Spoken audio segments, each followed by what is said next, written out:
Hey, welcome to your Cancer horoscopes for the week of the 13th through the 20th. And there's a whole lot of thinking going on in there this week with focus on the mind. The most important thing that we think about when focus is on the mind is overthinking. And just because you're a water sign doesn't mean that that doesn't happen. Intellectuals are known for it, but it also depends on the type of thinking. And a lot of times water signs do have and happen to have a bit of an emotional thought process going on there. But it's really about the overthinking of things. And I think that in many cases, this is what is unmotivating to most people. This is what keeps people from moving forward in their goals all the time, is overthinking it. And the issue is, as I hear this from my clients all the time, is well, I have to think about it, and I have to, do what makes sense, and I have to do this and that other thing. And I highly, totally agree with that. I'm an Aquarius. We think all the time. The brain is never stopping. Yes, you do have to come up with a plan. But what I'm talking about and referring to with overthinking is the fear-based thinking. And this is something that we all do, whether you're a water sign or not, is you start thinking not just about what you need to do, but then you start thinking about what that looks like. What could possibly happen? Am I going to fail? Am I going to be good at this? It sort of gets to this point where you have got yourself so freaked out over what's going to happen and whether or not you're going to be able to or not be able to, that you just don't do anything at all. And it's that overthinking, I think, that gets in the way for most people. Everybody falls victim to this. Then it turns into really emotional thinking because now you've gone from freaking out about what could happen, whether you succeed, whether you fail, and fear of success is a very real thing, by the way. We don't know what that looks like. And, I mean, here's a great example of that. I would love to see my name, my logo on billboards all over the place. But what stops me is not being able to go out into public and not be recognized, especially in a small town, which is currently where I live right now, is kind of in a small town. And so that whole fear of fame, which I'm not really trying to get to, is sort of holding me back from doing the things that I would actually like to do because I like my privacy. And the funny thing about that is that there's such an easy fix to that problem. You just balance out your private time and your public time, basically. Um, but I've talked myself into not doing that because when I want to go to the store and just walk in and grab a bottle of milk, I don't want to recognize people. I don't want people to recognize me. I've had that happen and it kind of freaks me out and it kind of gets on my nerves a little bit sometimes, especially when I'm in a hurry and just need to get in and get out. Trust me when I say that human beings can come up with a million excuses as to why they can't do things. But the bottom line is, the more you think about that, the more it freaks you out, the more you put up obstacles around you. You build the wall, so to speak, as Pink Floyd said, in order to make sure that that doesn't happen so that you don't actually get to the place that you fear.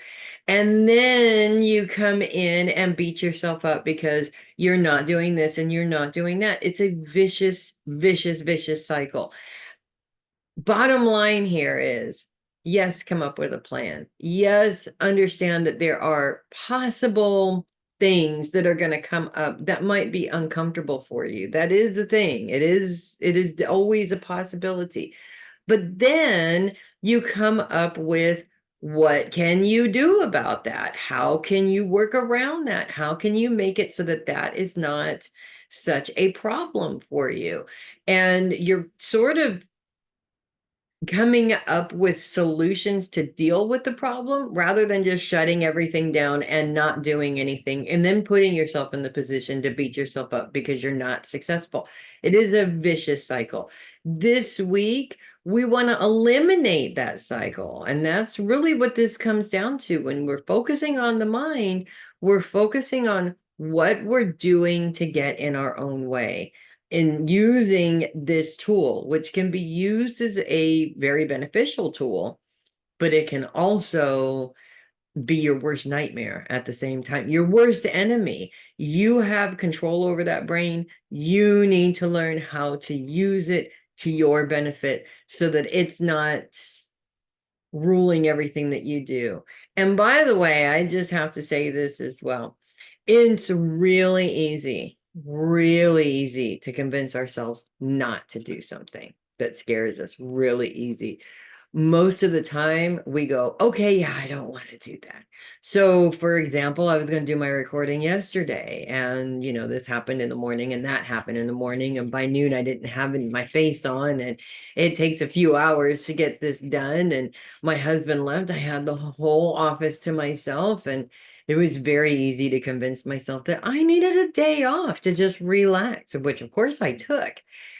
I have a million things to do. And granted, that day off was not necessarily the best idea in the world, but we need a day off every now and then. You have to work to convince yourself to put the work into your goals and your plans. You have to keep convincing yourself because that's not easy. Usually we don't want to do that. And anytime you have a goal, there's always parts to that goal that you don't like, that you don't want to do. And you can't just say, well, I would do it if it wasn't for these other parts that I don't like to do. There's always elements of that. So you have to create a balance for yourself. You have to create boundaries for yourself. You have to motivate yourself most often. And your brain can be motivating if you choose to have it motivate you, if you choose to allow it to continue to tell you these messed up stories in order to give you a reason not to do it. That's not very beneficial. So that's what I have for you guys this week. Granted, I just have to say cancers are some of the most wonderful and most awesome people. And uh some of the best cancers in the world really did make a huge difference in the world. Think about it. Princess Diana was a Cancer. And, while some may say she had a lot of emotional issues, it's true, she did. But she did so much for the world too, especially with children that had AIDS. She walked into a hospital to a little boy who had AIDS, who nobody would adopt in the 80s because he had AIDS, and she just sat down and hugged him. It made all the difference in the world, this one little thing. And I think that's another thing that is really important to remember is you don't have to expend all of your energy to make a difference in the world. You don't. This was one little tiny thing that told people all over the world, oh, we can love children with AIDS. It's not their fault that they were born with it, right? And nothing happened to her, so nothing is going to happen to us. All of a sudden, children with AIDS started becoming adopted just by that one little thing that she did. So that's what I have for you guys this week. If you love your horoscopes, do consider sending a tip or donation through my Ko-fi link, which is down below this video. Would really appreciate it. I love all the Ko-fi love from you guys. I'm Melissa Bruce, Heavy Metal Psychic. I will see you guys next week. And in the meantime, you guys have all the tools to be amazing. You just got to pick them up and use them. Make it a great week. And I will see you guys next week.